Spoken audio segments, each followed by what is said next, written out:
Assalamualaikum warahmatullahi wabarakatuh.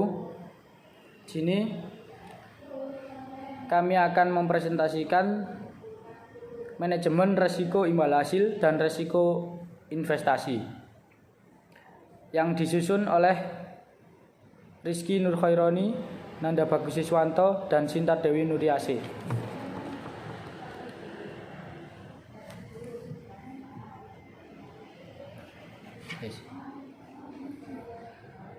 Latar belakang. Resiko merupakan hal yang tidak dapat dipisahkan dari kehidupan manusia.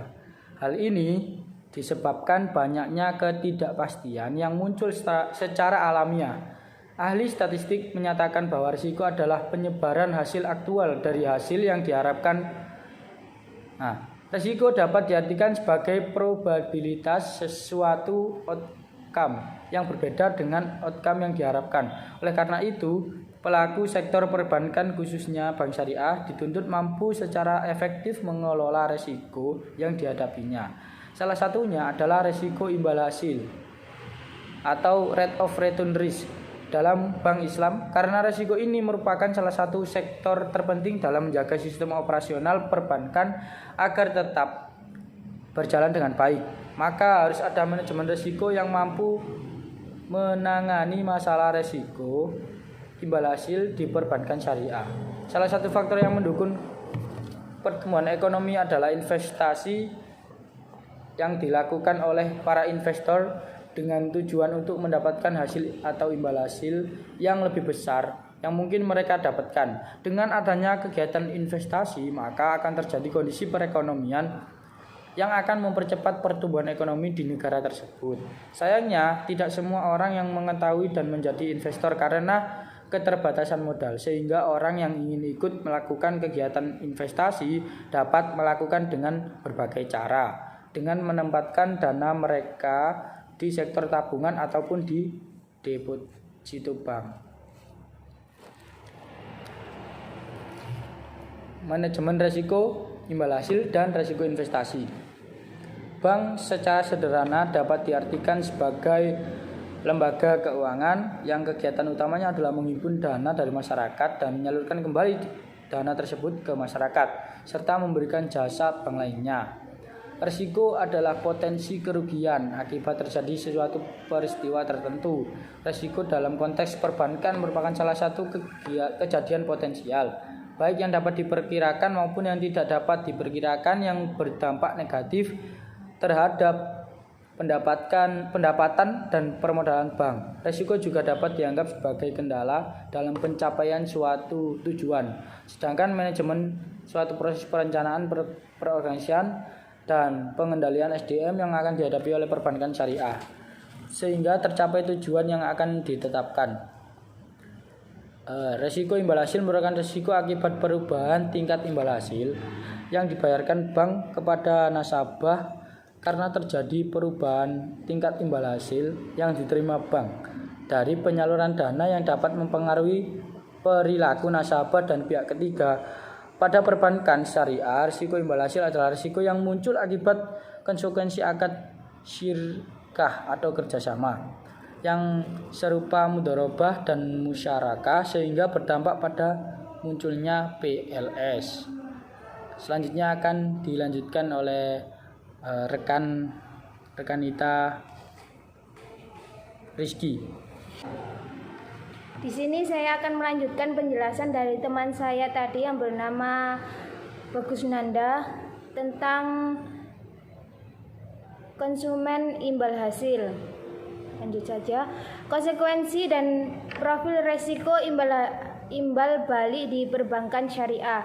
Konsekuensi dari resiko imbal hasil adalah resiko displaced commercial risk atau DCR yang merupakan resiko arena adanya perubahan perilaku nasabah, di mana nasabah dan pihak ketiga memindahkan dananya ke bank syariah lain yang memberikan imbal hasil yang lebih tinggi. DCR merupakan konsekuensi dari penerapan profit dan loss sharing atau resiko imbal hasil. Upaya mitigasi resiko imbal hasil salah satunya adalah dengan dibentuknya dana cadangan atau profit equalization reserve atau PER. Sementara investment risk reserve merupakan sebagian dari pendapatan mudharib yang bertujuan untuk menutupi kerugian pada masa yang akan datang pada investasi yang dibiayai dengan skema pembiayaan berbentuk bagi hasil. Ada beberapa faktor yang harus dipertimbangkan oleh sebuah perbankan syariah terkait dengan tingkat imbal hasil. 1. Resiko komersial yang berasal dari tekanan persaingan terhadap bank untuk menarik dan mempertahankan investor. 2. Cadangan penyaman keuntungan. 3. Cadangan resiko investasi. Profil resiko imbal hasil adalah penggambaran keseluruhan resiko yang melekat pada operasional bank syariah baik BUS ataupun UUS. Parameter yang dapat digunakan untuk menilai resiko inheren untuk resiko imbal hasil adalah 1. Komposisi dana pihak ketiga. 2. Strategi dan kinerja bank dalam menghasilkan laba atau pendapatan. 3. Perilaku nasabah dana pihak ketiga.